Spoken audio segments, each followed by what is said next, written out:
In a city like Los Angeles, you have found a way to just stay in the background and let this team shine that you have put together.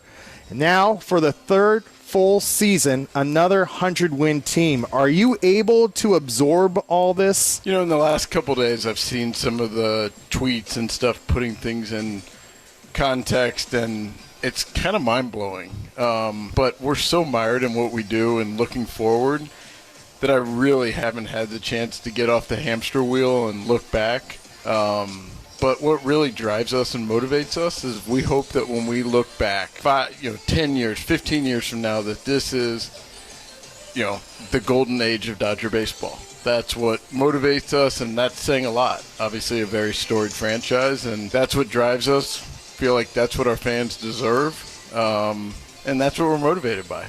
Honestly, I know you're in it, but I'm in it, but it's my job to put it into context. We already are in unprecedented times when it comes to Dodger baseball, not only in Los Angeles, but in Brooklyn. There has never been a decade of this much sustained success in Dodger history. So I know you're looking for the World Series again this year, but I think we're already in the middle of this golden age of Dodger baseball. Yeah, and, there's a lot of debate about this, and, we break it down very simply. Our regular season goal is to win the division, which then puts us in the best position to accomplish our ultimate goal, which is to win a World Series. If we get to sit out the first round, if we get to host each round at our park with the home field advantage that we have, it increases our chances. So everything for us is about putting us in the best position to win a championship, and ultimately that's how our fans measure success, and I love that about them. They're passionate, and that's what they want. They want more flags up there. Yeah. And that's what motivates us as well. Now, I think, people asked after 2018 if we viewed it as a failure. I can't view losing in the World Series as a failure, or what I'm doing doesn't make sense. I remember in 2016, I asked you, as some of your players were starting to get closer to free agency and some of them were starting to age and maybe on the backside of their careers, I remember asking you this, whether or not you believed in windows closing, and you said no, there's never a window that closes, and you've proved yourself right, because it never seems like the window closes. You look at large revenue teams over the last 20, 25 years, and almost all of them have driven off the side of a cliff, and taken years and years to build back. And it's why we try to navigate that really fine line of doing everything we can to win in this current year while maintaining a strong outlook into the future. And you could argue that our next 4 or 5 years are set up better than what they were 4 or 5 years ago. And so that's what we're looking to continue to be able to do, is not just be proud and vested in our current roster, but also be able to say to fans, hey, wait a couple years also, and we're going to be able to inject some really talented players around this core, and they start to make connections with those players. And, that's kind of the virtuous cycle that being a fan is, and having a connection to your team. And we've got some really special guys coming as well. Yeah, you're right. Over the years, fans have gotten emotionally attached to certain players that have had and helped this team have a lot of success. How do you detach yourself? Because you're unique. You're in that clubhouse often. You form relationships and trust with players. How do you separate yourself from that emotional attachment?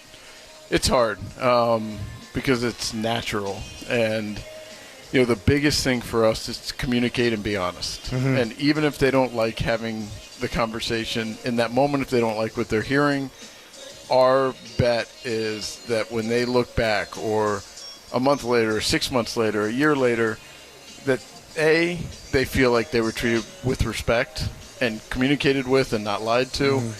And I also think that spreads around the league. I mean, ultimately, we want to be a destination spot. We want to be the place where our own free agents don't want to leave, and the other 29 teams, those players are yearning to come here. Like, that's the ultimate dream, and that's how you can win multiple championships.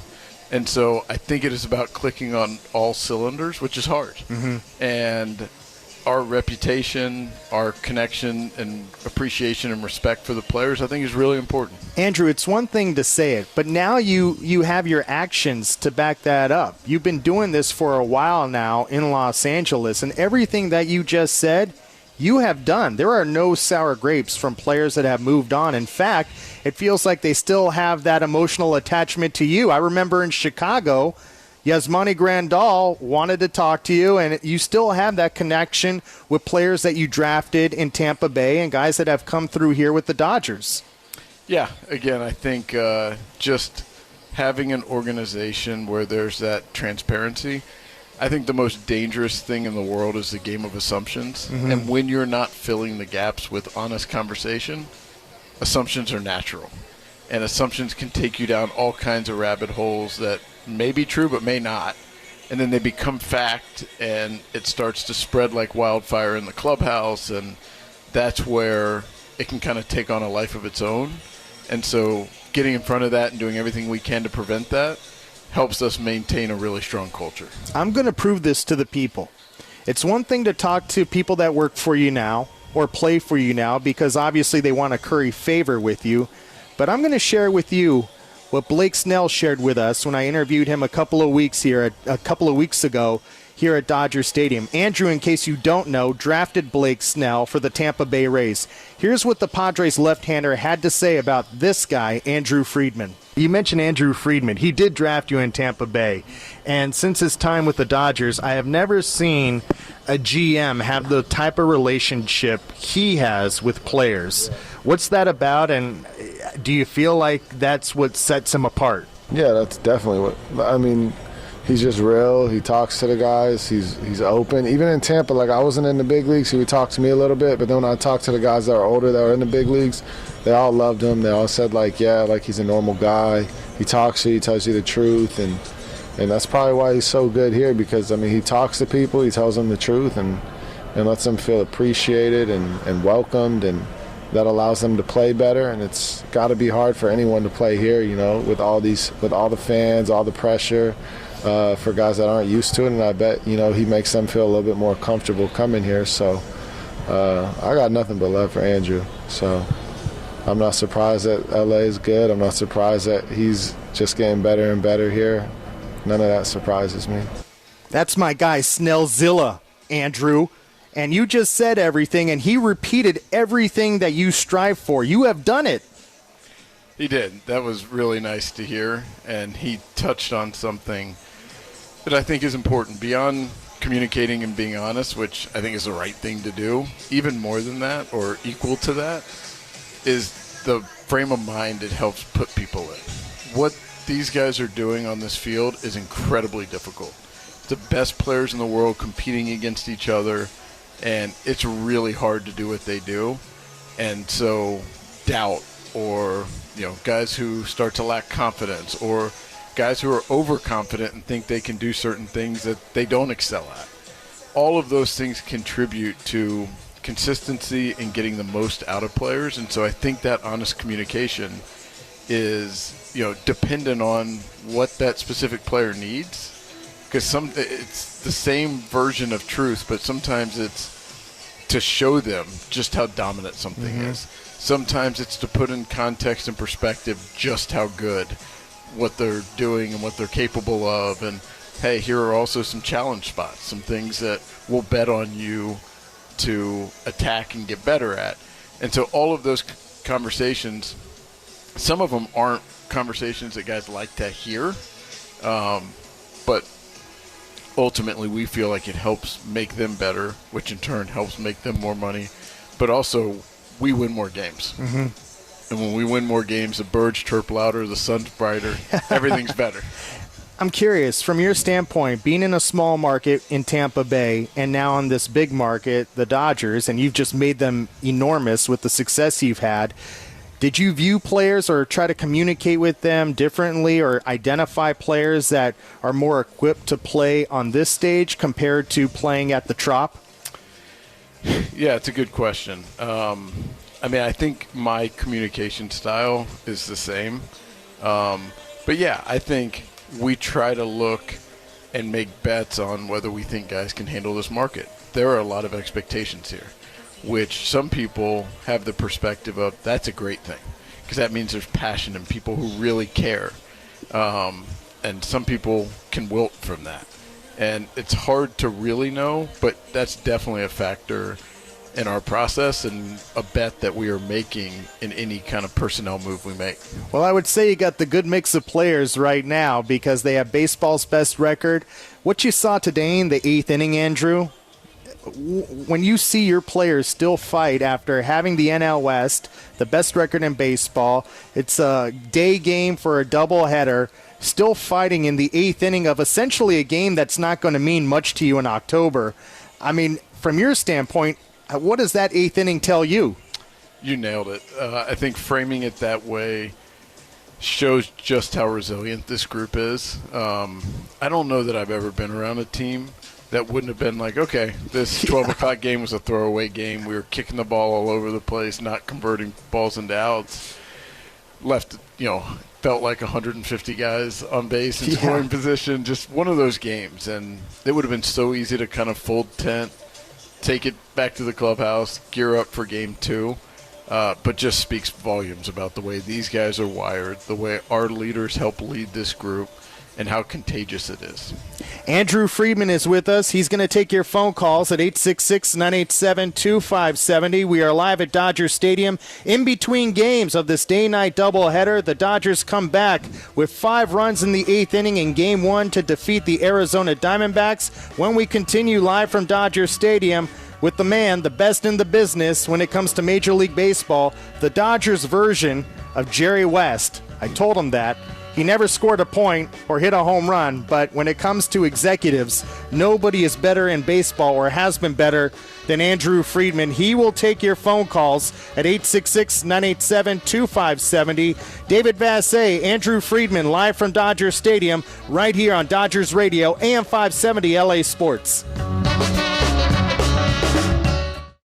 And we are joined right now by the best in baseball as far as Major League executives go. That is the one and only Andrew Friedman, who now has 736 wins in charge of the Los Angeles Dodgers. You are on your way, Andrew, to do something that the 1942-1944 Cardinals have only done in baseball. Any idea what that might be? 100 plus. It's not peanuts, not Dodger dogs sold. It's not peanuts sold. Have something to do with 100 plus wins for 3 consecutive. That's right, seasons? 105 or more wins for 3 consecutive full seasons. Something. I mean, when you put all these things in context, I mean, you can. I guess you can't. Yeah. Is that the gas house gang? I guess so. I don't even know anybody from the 44 Cardinals. Wow. Andrew Friedman. And by the way, you're not alone in this. You have really put together an infrastructure. It seems like that's what your players and your staff always talk about is, yes, you, but the people that you've hired and the infrastructure that you've put in place to help your players stay healthy and get better. Yeah, and that doesn't get talked about enough. There are so many people behind the scenes that are such an integral part of what we do. Obviously, the other 29 teams have noticed we probably average 50 permission requests in off-season from other teams. But it's so much bigger than any one person. It's the way it all comes together, the way everyone complements each other, collaborates, isn't afraid to disagree, and everything is kind of geared towards how can we win more games either immediately or in the future. Mm-hmm. And it's what levers can we pull to make players better. And there are so many people kind of singing from the same song sheet. Doesn't mean we always agree, but everyone is wired towards, trying to accomplish the same thing. Even to the clubhouse staff. Your clubhouse manager, Alex Torres. Best in the business. Yeah? He's awesome. He's all right. He's a Raider fan, so that's why I like him. 866-987-2570. All right, I'll get Andrew Friedman fired up. Manny in Gardena, you're our first Dodger fan to ask Andrew a question. Make it work here, Manny. What's up? Hey, it's an honor and a privilege to talk to the best GM of this millennium, not named Brian the Cash Man or Sabian. Jeffrey Luno, that cheating grub, doesn't count. Manny's one of our more passionate callers. I just want to let you know, Andrew, that I am very, I admire what you do. Like David has been saying, you are the engine that drives this roster. I know you're a very humble guy and, you want to spread the wealth. But I think all true baseball fans know, going back to your days in Tampa Bay, that you are the architect extraordinaire of baseball modern day. And, yeah, it was the Gas House Gang. And I think you found a Joe Ducky Medwick or a Dizzy Dean yourself here on this roster. But what I want to know is... you have a question? Yeah. Oh, okay. What I want to know is other than bringing Los Angeles along the way to championship in 2020, and anybody who says that there's an asterisk behind that can kiss my asterisk, I want you to tell me what has been your greatest accomplishment once you've become the Dodger GM. And thank you very much for everything you do, sir. Thank you, Manny. Really appreciate it. Obviously winning the championship in 2020 is an easy answer. Beyond that, there's so many different things that happen over the course of a day, a week, a month, a year. Watching Gavin Lux come up, not all really talented players come up and immediately hit the ground running. Some hit the ground running and then stub their toe. Some hit the ground running and keep going. Some struggle out of the gate, and just the number of people involved, plus him, like watching him emerge through that and become the player he has is extremely rewarding. That kind of popped up in my head. But I think the easy kind of big picture answer is the group that we have, like the group that works together every day. It's hard on all of our families and the travel and the late nights, but having a really connected group, that is so much of where I get my satisfaction. And I think having the group that we have, even amidst some of the turnover, is the thing that I'm most proud of, and is probably one of the things that's most important to me, for me to derive the satisfaction.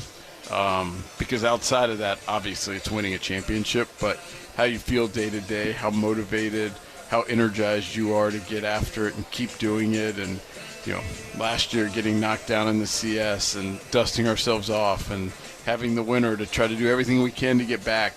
It's hard. Hate losing. But being energized by the people you work with is a huge part of it for me. Andrew, Alex Anthopoulos, a couple of years with you in your front office, I answered that he was asked a question, what did he learn the most from you? And the answer has resonated with me. And again, your actions speak louder than your words. He said that if Andrew believes that a player can get just 1% better, he is going to be patient with that player. I remember in 2017, you sent Jock Peterson down to the minor leagues when everybody wanted you to just let him go and discard Jock Peterson. You sent him down to the minor leagues. You call him back, and he's known now as Jocktober after that big playoff run. And then you talk about Gavin Lux when a lot of people thought maybe his defensive shortcomings were not going to be good enough for your team. You stuck with him, and he's gotten better. Where does that disciplined patience come from? I guess you could say cockeyed optimist. It's a challenge to me. It's something that is really rewarding, of trying to really put my finger on the true talent level of each player. There's a lot of noise, day to day, week to week, month to month, even season to season of player performance. But it's really identifying the true talent level of the player, what they do well, how that compares to other players. And when they're not reaching it, that's our job to help them unlock it. Now, some guys don't have the work ethic to do it. Mm-hmm. Doesn't work very well here if that's their mindset. And so it's about the right people, both in terms of our coaches, our performance staff, the player's mindset, and doing everything we can to put them in the best position to succeed. That's the voice of Andrew Friedman, Dodgers president of baseball operations. Let's go out to Ventura. Bruce, you're on Dodger Talk with Andrew Friedman. What's your question, Bruce? Hi, Andrew. Congratulations on what a great run it's been. I've been a Dodger fan since the Coliseum days with my dad, and this year has been magical. I think the best lever you pulled this year was Freddie Freeman. His leadership, ever since that Atlanta series in Atlanta, he's just been magical for the Dodgers, and I think he's taken pressure off of Kersh and inspired Mookie. He's been amazing. So congratulations on getting Freddie to the Dodgers. But that's not my question. I'm a big Thompson fan. I'm a big Trayce fan. Clay's my favorite basketball player. I'm really enjoying seeing Trayce having a great year with the Dodgers. Bob Nightingale had a great article today on Trayce.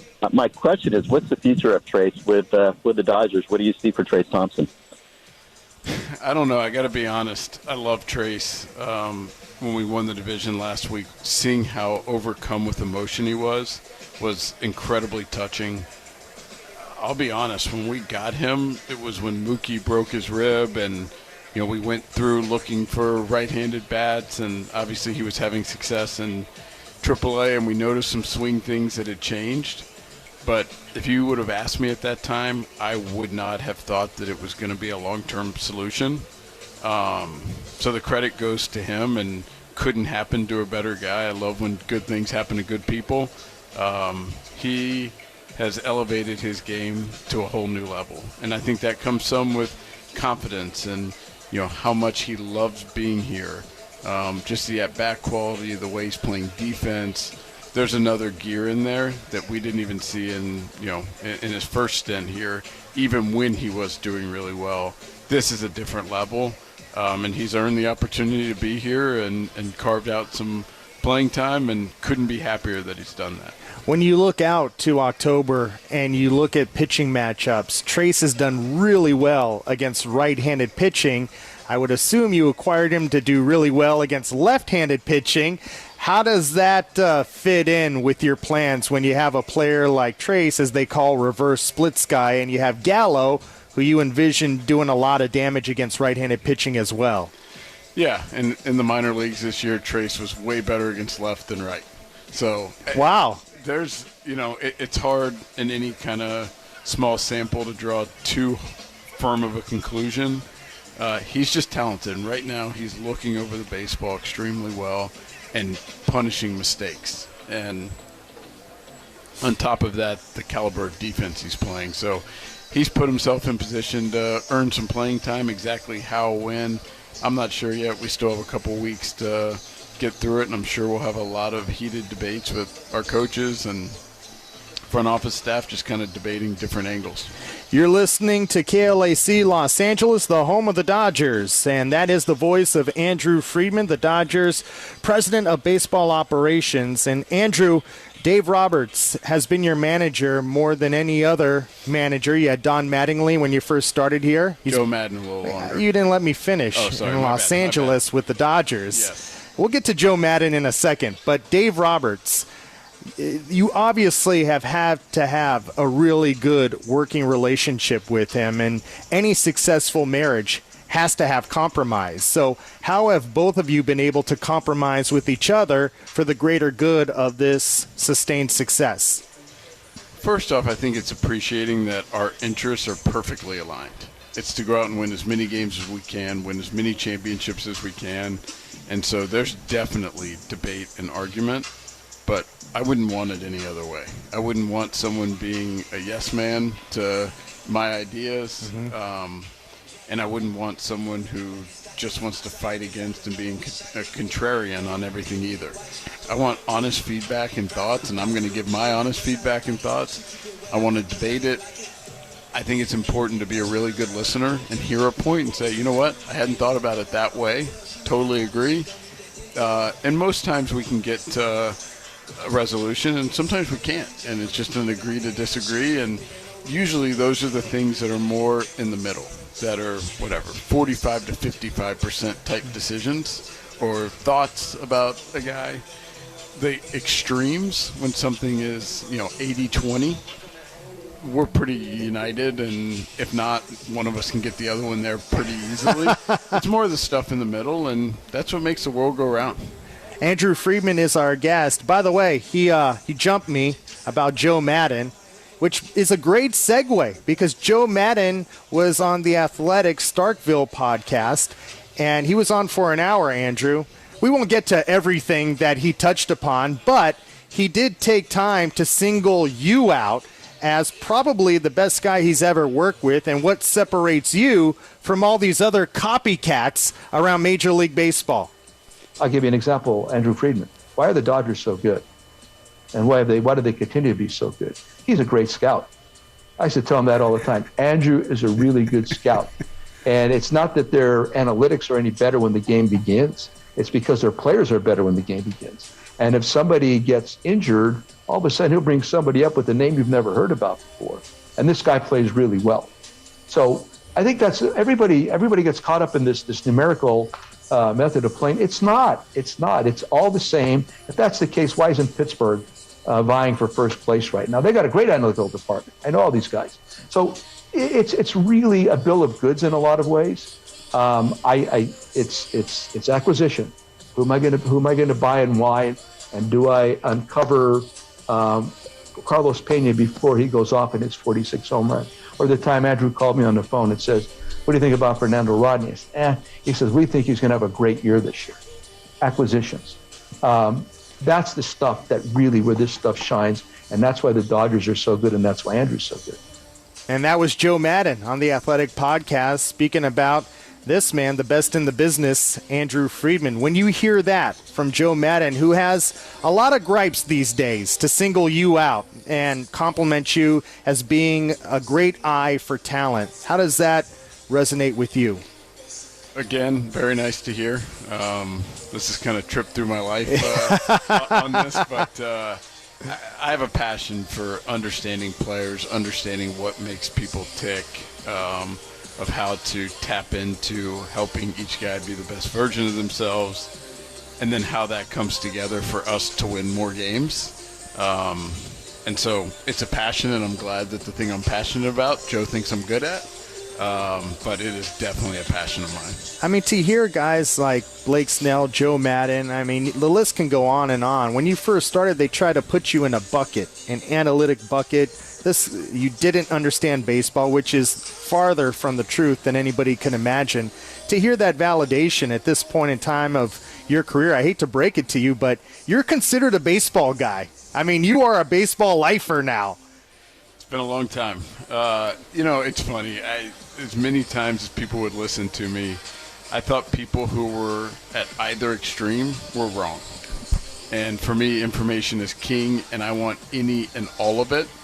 And then it's incumbent upon us to synthesize it and figure out the things that matter, the things that have signal for how things will play out, and understanding the ability and understanding how it fits onto a roster, and making sure we have the requisite depth for things that come up and all the various things. But I think having a feel for scouting, a feel for analytics, which helps kind of shine a fog light sometimes on evaluations, that you can say, hey, this is in loggerheads with that. Let's dig in deeper. And we have an unbelievable quant staff and baseball systems and information, and just the way they all work together to really dive in. And, during the trade deadline, we'll have target players that we're looking at, and they'll pump out 10 to 15 page documents on each guy, kind of going through everything soup to nuts, that then can prompt follow-up questions and discussion and things that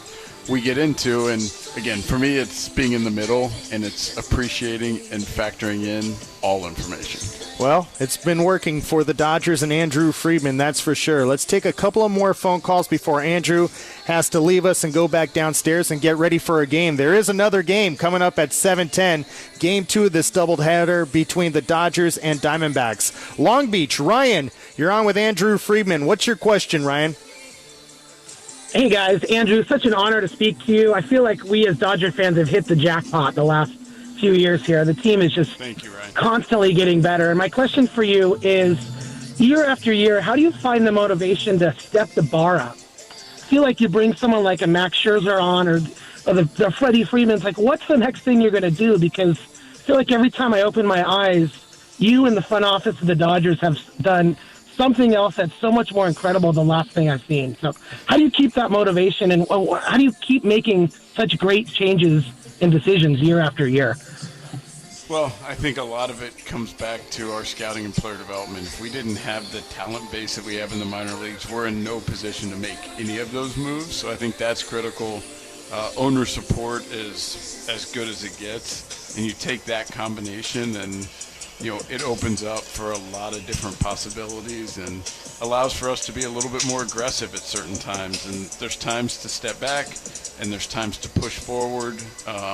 And it's kind of a subjective cadence of what's going on. But, we made a big bet and traded some really talented players last year for Max and Trey because we really believed in that team and felt like we had a real legitimate chance to win a World Series. And then knowing that Corey Seager is represented by Scott Boras, having that hedge in place for if Corey left to help our 2022 team, added value to that. And so, each year is so unique and different and has a different arc and storyline that I love it. And I don't know if I have ADD, but I couldn't do the same thing over and over and over.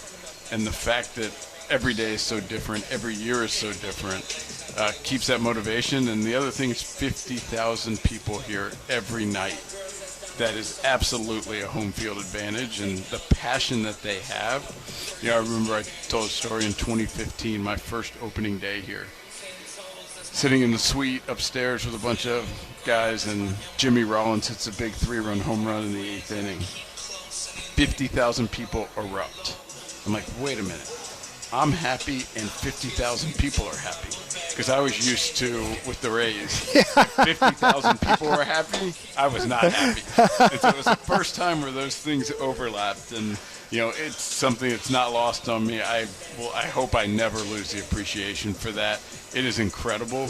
And so for us doing everything we can to reward that as custodians of this incredible storied franchise is really important to us. No doubt, since Guggenheim has taken over, this is a Dodger town once again. One more phone call for Andrew Friedman. El Segundo, Paul, you're our final caller for Andrew Friedman. What's your question? Question is what ball club is thinking about doing during the 5 days